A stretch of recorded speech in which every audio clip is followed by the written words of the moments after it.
사랑하는 하나님 아버지 감사드립니다. 오늘도 하나님의 말씀을 들을 수 있는 귀한 시간과 건강과 또 기회를 주심에 감사드립니다.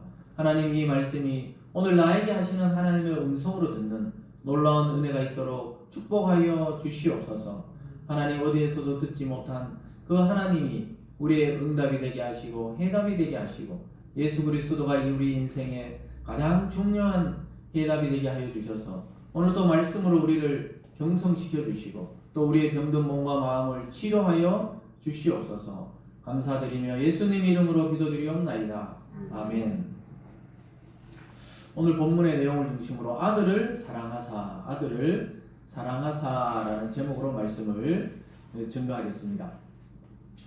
이번 주에 있었던 소식 중에 우리가 가만히 이렇게 살펴보면 95세까지 현역으로 활동하시던 어떤 TV 프로그램 진행자죠. 95세 할아버지죠, 할아버지. 95세라 하면 상당히 연세가 드셨는데요.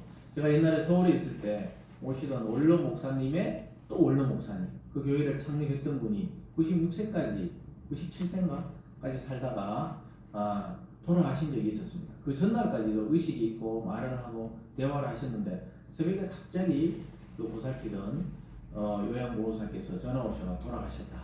그러니까 이게 90 후반 넘어가면 언제든지 이렇게 하나님의 부름을 받을 수 있구나. 왜냐하면 제가 그 전날 가서 기도해드렸기 때문에 정확하게 기억하죠. 그러면 어디가 아프세요? 뭐 어떻게 했을 때 그래서 가서 어떻게 제가 가서 기도해드리게 됐어요. 이 사정상 그랬었는데 그 새벽에 있잖아요.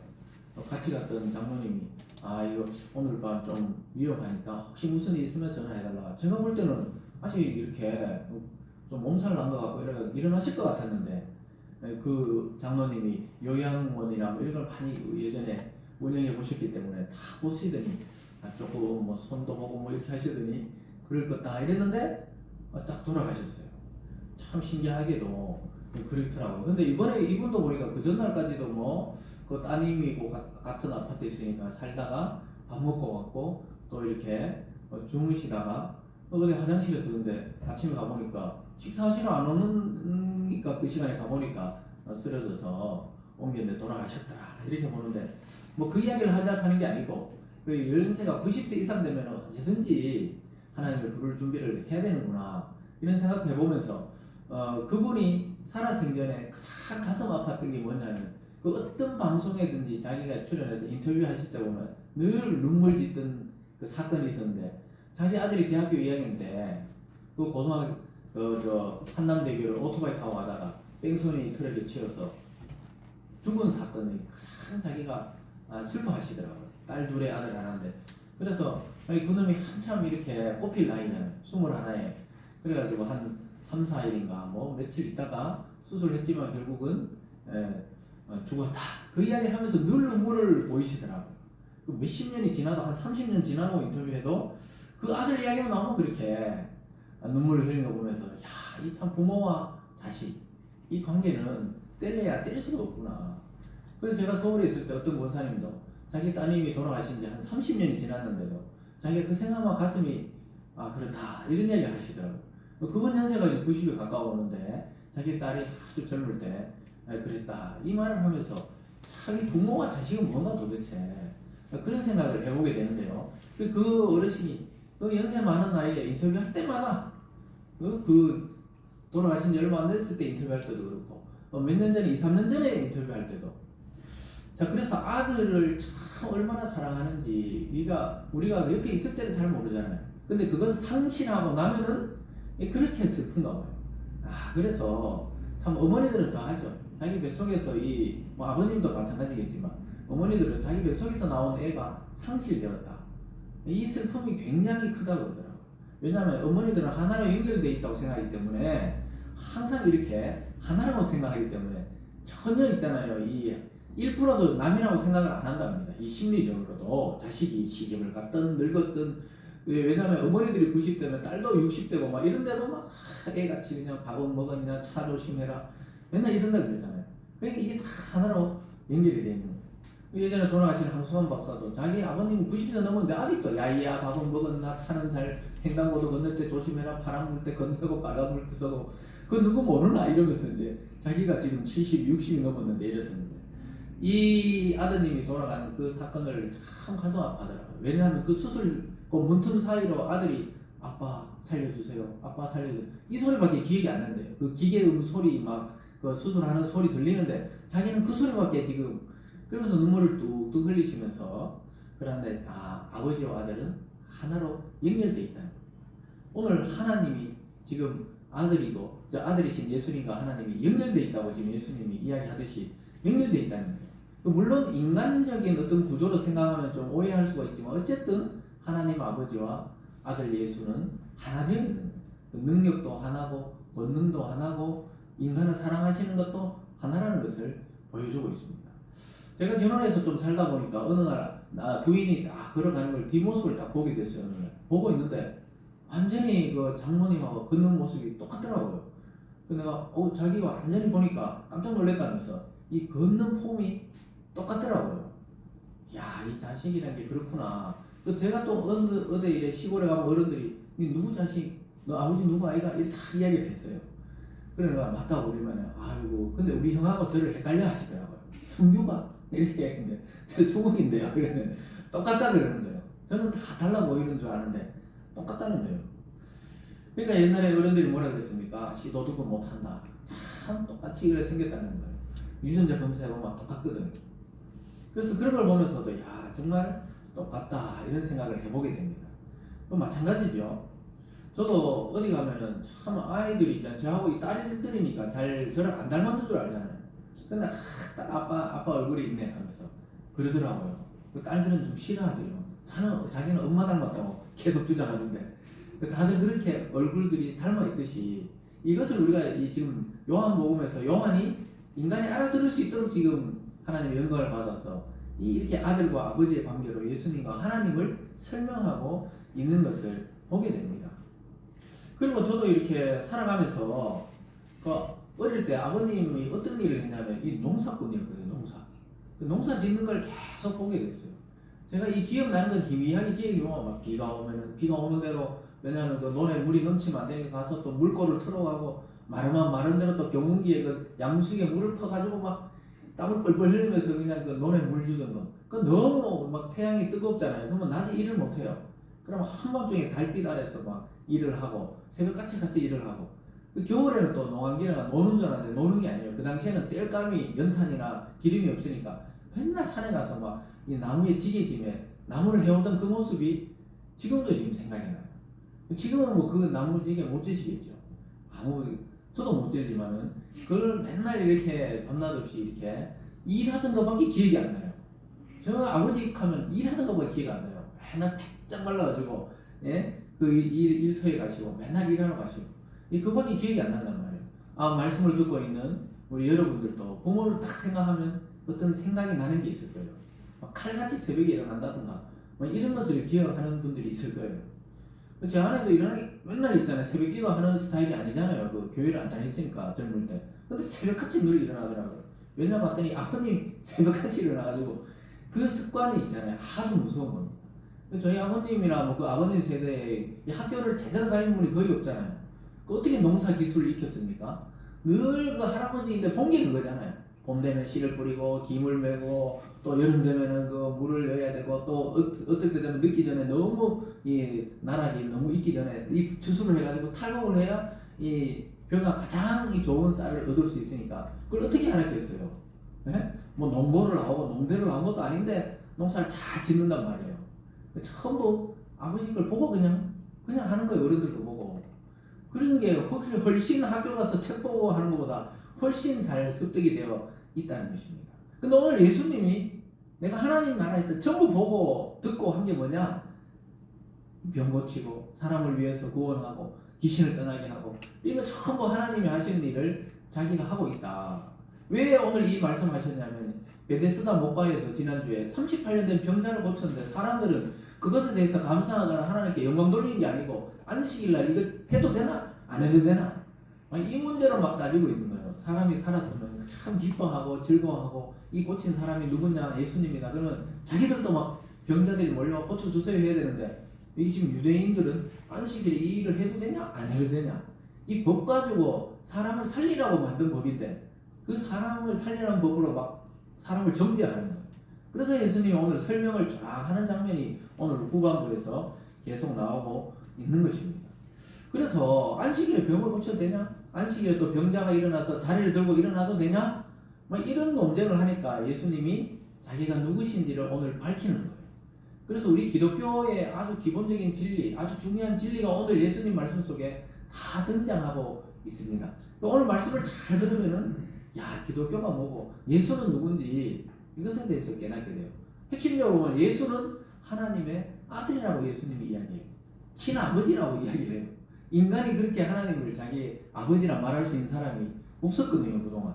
근데 예수님이 자기 아버지다 이러니까 또 유대인들은 친성모독이다 그래서 막 예수를 죽이려고 하는 그러한 이 갈등적인 장면을 보게 되는 겁니다. 근데 아까 제가 말했듯이 이 자녀들이 어떻게 그 일을 하고 또 그런 습관을 가지게 된다고요? 부모에게 보고 그 유전을 하고 또 그렇게 배운 게 그게 다야 돼요. 그래 그대로 하듯이 예수님이 내가 하나님께 본 그대로 하고 있다. 이 말씀을 오늘 하는 것입니다. 여러분 오늘 말씀을 통해 하나님의 아들이신 예수님을 얼마나 하나님이 사랑하시고 또 그 아들을 믿는 우리들도 아들로 여겨주시면서 자녀로 여겨주면서 우리를 얼마나 사랑하는지 깨닫게 되기를 주님의 이름으로 축복합니다. 오늘 첫 번째로 보면요, 안식일에 왜 병을 고치시느냐 그 이유에 대해서 예수님이 말씀하고 있습니다. 왜 안식일에 사람들은 일을 하느냐, 안식일을 거룩히 지키라 그랬기 때문에 유대인들은 아무 일도 안 했거든요. 그러니까 아주 긴급한 일, 만약에 소가 구덩이에 빠지거나 양이 그 구덩이에 빠지면 건져내거나 이런 일 외에는 꼼짝하지 않았거든요. 그냥 하루 종일 성전에서 하나님께 경배하는 일 외에는 일을 하면 안 된다는 게 안식일 규정이었어요. 근데 원래 안식일이 왜 생겼습니까? 하나님께서 천지를 다 창조하시고 마지막 날에 안식하셨더라. 그 안식은 인간을 위해서 만들어 놓은 쉼의 날입니다. 그리고 하나님께 예배드리라는 거예요. 그래서 인간을 위해 안식일을 만들었지 안식일에 그 규정을 지키라고 막 인간이 막 조마조마하고 막 인간이 막 그 불편해하고 이렇게 하라고 만든 날이 아니라고 예수님이 말씀하고 있습니다. 그래서 예수님도 나중에 또 이야기하시죠. 안식일이 사람을 위해 있지 사람이 안식일을 위해 있는 게 아니다. 근데 유대인들은 어떻게 해요? 안식일을 지켰냐 안 지켰냐 지켰냐 안 지켰냐 이 안식일 때문에 사람이 지금 막 숨을 못 쉬는 그런 지경에 빠져 있어요. 이것을 율법주의라는 거예요. 이게 복음이 아니고 이걸 종교라고 그럽니다. 종교는 막 억압해요. 사람을 막 억압합니다. 뭘 갖다 바쳐라, 뭘 지켜라, 뭐 어떻게 해라, 공로를 쌓아라. 근데 복음은 어떻게 해요? 그냥 믿어라, 믿고 자유를 얻어라. 이게 복음이에요. 예수님이 지금 그 이야기를 하는 거예요. 합당한지 아닌지 막 그 따지기 시작하니까 사마리아 여인이 느꼈던 또 수가성의 사람들이 받았던 부흥을 경험하지 못하고 있는 거예요. 똑같이 어떤 문제를 해결하셨잖아요. 사마리아에서 그 여인에 대해서 목마름을 해결했을 때 온 동네가 부흥이 됐는데 오늘 이 유대인들은 예수님이 38년 된 병자, 그러니까 전혀 가망성이 없는 자를 고쳤는데 일어난 현상이 뭡니까? 막 따지기 시작하니까 은혜가 사라져버려요. 그래서 여러분 교회에서는 이 따지는 게 아니에요. 뭔가 이 알아가는 이 그런 이 호기심이어야 되지 따지기 시작하면 어떻게 되냐? 은혜가 사라져버립니다. 무슨 말인지 아시겠죠? 우리가 예를 들어서 가령 이 아버지가 내 아버지 맞나? 이 엄마가 내 엄마 맞나? 나를 막 이렇게 때리는 거 계모 아닌가? 막 이렇게 따지기 시작하면 은혜가 없는 거예요. 처럼 부모에게 은혜가 없는 것처럼 하나님께도 마찬가지라는 거예요. 그래서 예수님이 금방 그 자리를 피해요. 나중에 그 병자 보고 네 고치주고 일어나는 사람 누구냐니까 잘 모르겠는데요. 금방 예수님이 사라져 버렸어요. 왜냐하면 따지니까 그러니까 은혜가 없는 거예요. 그러니까 여러분이 하나님 앞에 은혜 받는 비결은 말씀을 듣고 믿고 순종할 때 우리 마음의 영적 부흥이 지속되고 일어나는 겁니다. 믿습니까? 아멘. 그래서 예수님이 유대인들은 예수님께 이렇게 말해요. 오늘 본문 읽었던 앞쪽에 17절로 가보면은 이렇게 말합니다. 예수께서 그들에게 이르시되 내 아버지께서 이제까지 일하시니 나도 일한다 하시매. 내 아버지라는 표현을 유대인들은 하나님께 절대로 못 쓰는 표현이거든요. 왜냐하면 자기들은 종이고 자기들은 백성이지 하나님이 아버지다 이러면 자기도 하나님 아버지 신이 자기 아버지면 자기도 신이란 말이잖아요. 그러니까 이 신성모독으로 하나님 아버지의 이름을 모독하는 것을 여겼다 이 말입니다. 그래서 막 이 논쟁이 심각해진 거예요. 예수님은 뭐랍니까? 하나님은 안식이라도 일하고 계신다. 그러면서 나도 생명을 구원하고 이 불쌍한 자를 구원해 주는 것이 나의 일이기 때문에 행한 것이다. 이렇게 말하고 있습니다. 그 안식이라는 말이 헷갈리죠. 요즘에는 우리가 지키는 이 주일이 기독교의 안식일입니다. 왜냐하면 예수님의 부활의 첫날을 안식일로 여기면서 지금 주일을 지키고 있는 것이죠. 그래서 지금 우리는 이렇게 예배드리고 쉬고 있지만 하나님이 쉬고 계신 게 아니잖아요. 지금도 하나님은 지구를 하루에 한 바퀴씩 정확하게 돌리고 태양의 불을 끄지 않으시고 공기의 순환을 통해 우리가 살아가게 하시고 우주의 원리를 통해 행성들이 서로 부딪히지 않도록 주관하고 계시는 분이 누구냐? 하나님이십니다. 하나님이 딱 쉬어버리고 손을 놓는다. 그럼 인간은 뭐 한두 시간 안에 다 죽게 되는 것이죠. 멸망을 하게 되는 것이죠. 그래서 예수님은 하나님이 안식일을 정한 건 진짜 하나님이 쉴 필요가 있어서 그렇게 만든 게 아니라는 거예요. 사람들이 일을 좀 중단하고 하나님이 누구신지 깨닫게 되고 또 하나님께 예배하고 기도하고 쉼을 주시고 새 힘을 주기 위해서 안식일을 정해놓았다는 거예요. 그래서 나도 이 병자가 38년이나 고통받았으니까 이 병자에게 치유를 주고 회복을 주고 새 인생을 주는 것은 당연한 일이다. 이렇게 말씀하고 있습니다. 이런 것을 볼 때 예수님은 우리와 똑같은 육체로 왔지만 그 속에 숨겨진 능력은 하나님의 능력과 똑같은 거였어요. 예수님이 지금 밝히고 있는 겁니다. 내 아버지가 일하시니 나도 일한다. 아버지와 나는 똑같다. 이것을 이야기하고 있는 것입니다. 그래서 여러분 주일날 예배 드린다는 것은 어마어마한 축복입니다. 사실 어떻게 보면 좀 의무적인 것 같고 좀 습관적인 것 같지만 사실은 생명에 있는 날, 생명을 하나님께 드리고 또 하나님께 새로운 생명을 받는 날이 바로 이 예배의 시간이고 주일인 것입니다. 그래서 예수님은 유대인들의 죽은 안식일에 대해서 개념을 완전히 뒤집어 놓죠. 그 안식일 때문에 사람을 죽어가는 게 아니라 안식일 때문에 사람을 오히려 살리는 것이 이 새로운 안식일의 개념이었습니다. 근데 사람들은 그런 예수를 죽이려고 해요. 18절로 가볼까요? 예수님의 이 말을 듣자마자 유대인들은 뭐라 합니까? 유대인들이 이로 말미암아 더욱 예수를 죽이고자 하니 이는 안식일을 범할 뿐만 아니라 하나님을 자기의 친아버지라 하여 자기를 하나님과 동등으로 삼음이라 이렇게 말하고 있습니다. 여러분 요즘도 간혹 가다가 왜 대기업 회장의 숨겨진 딸이다, 숨겨진 아들이다 이러면서 나타나서 뭐 유전자 검사에서 재산을 정말 이 분할받는 경우들이 종종 있었어요 우리나라에. 검사해보니까 맞는 거예요. 이게. 엄마는 다르지만 이 회장의 딸, 이 회장의 아들이 맞는 거예요. 그래서 결국 유산을 그에게 얼마 줘라 법원에서 이렇게 판단하는 거예요. 왜? 친아들이니까. 그 권한이 아버지랑 똑같으니까. 그러니까 지금 유대인들의 개념에서는 자기가 하나님의 친아버지라니까 예수를 죽여야 되는 거예요. 왜냐? 하나님이랑 동등한 사람이 어디 있을 수 있냐 이러면서 예수를 죽이려고 하는 거예요. 야, 기가 막히죠. 38년 된 병자를 고쳤으면 이분이 뭔가 특별하다고 생각해야 되는데 사람들의 결론이 뭡니까? 이게 죽여야 된다. 이거 안식일에 또 범하고 우리 지금 유대 종교를 완전히 이게 지금 혼란하게 하고 있다. 이렇게 하고 있는 겁니다. 근데 예수님은 안식일에 주일로 오셔서 하나님이 일하시듯이 자기에게 주어진 자에게 긍휼을 베푸는 거예요. 여러분 오늘도 하나님은 여러분들을 치유하시고 회복되게 하시고 생명에 넘치게 하시기를 원하십니다. 아멘. 오늘 그것을 받아서 가야 되는 겁니다. 아멘. 그래서 오늘 두 번째로 보면은 아버지는 아들을 엄청나게 사랑하신다고 말씀하고 있습니다. 그래서 일체의 능력과 비결을 예수님께 다 줬다고 말씀하고 있습니다. 예수님은 그들을 나무라지는 않았어요. 왜냐? 유대인들이 못 깨달으니까 이러고 있구나. 이렇게 하시면서 계속해서 이어지는 구절에서 가르치고 있어요. 말씀을 통해서 예수님 자신이 누구시고 또 아들의 위치는 어떠한지를 계속 가르치고 있습니다. 그리고 어떤 능력과 권세를 자기가 가지고 왔는지 설명하고 있는 것입니다. 아까 읽어드린 대로 그러는 거예요. 아버지께 보지 않는 것을 내가 지금 행하지 않는다고 이야기하고 있어요. 19절에 그렇게 이야기하잖아요. 그러므로 예수께서 그들에게 이르시되 내가 진실로 진실로 너희에게 이르노니 아들이 아버지께서 하시는 일을 보지 않고는 아무것도 스스로 할 수 없나니 아버지께서 행하시는 그것을 아들도 그와 같이 행하느니라. 아버지가 봄 되니까 씨를 뿌리고 여름 되면은 김을 매주고 가을에는 추수하는 걸 보니까 자기도 그걸 계속 하다 그냥 습득해서 그대로 하듯이 하나님과 하나님의 나라에서 영원전부터 이 삼위일체이신 하나님이 같이 늘 창조하고 늘 같이 이 세상을 운행하고 이 사람을 돌봤으니까 자기도 그대로 본 그대로 한 거라는 거예요. 아버지께 보지 않은 것은 행하지 않았다는 거예요. 뭡니까? 친아들이냐? 이 막 사람들이 죽이려니까 친아들이 맞다고 자기를 오히려 설명하고 있는 것을 보고 있습니다. 그래서 예수님은 아버지께 모든 것을 보고 외웠다고 말씀하면서 우리가 알아듣도록 지금 계속 설명하고 있습니다. 왜 그랬느냐? 왜 이렇게 하나님이 예수님 보고 다 모든 걸 가르쳐줬느냐? 사랑하는 아들이기 때문에 그렇다는 거예요. 여러분, 이 사랑하는 자녀에게 모든 걸 전수해 주는 거예요. 이 보통 우리 인간 문화재도 보면 자식들이 이어서 많이 하잖아요. 판소리 또는 뭘 만드는 이런 전통적인 걸 남이 또 배우려 하지도 않고 요즘에는.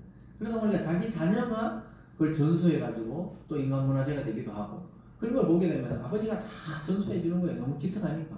그 열아들 중에 하나들이 막 다 전수받으려 하니까 전부 안 하려 하는데 그럼 뭐 다 전수해 줄 거 아니에요.